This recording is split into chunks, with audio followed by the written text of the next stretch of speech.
səslənir bu söz. Yəni bir vətənin övladıyıq biz.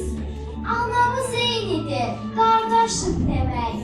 Mən sənə arxayam, sən mənə kömək. Vətəndaş, nə gözəl səslənir bu söz.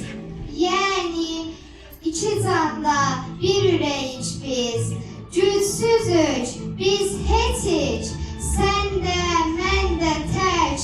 Vətənə güvənib olduq vətəndaş. Mənim ürəyimi qanatsın gərək. Sənin dırnağına dəyər, sırtıma daş.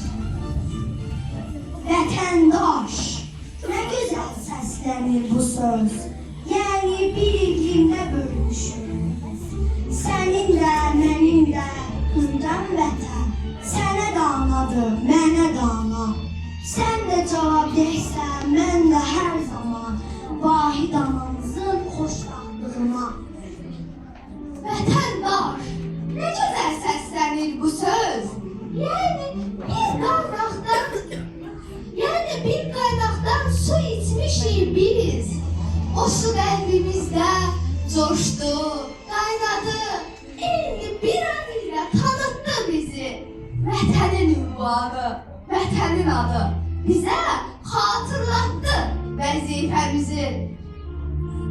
Vətəndaş, nə gözəl səslənir bu söz. Vətən əbədidir, gedərik biz. İnsan qüvvətlidir, öz vətənində. Bilirik dünyaya biz niyə gəldik. O bizi yaradan, biz ona bəndə. Yaradan uğrunda ölməyə gəldik.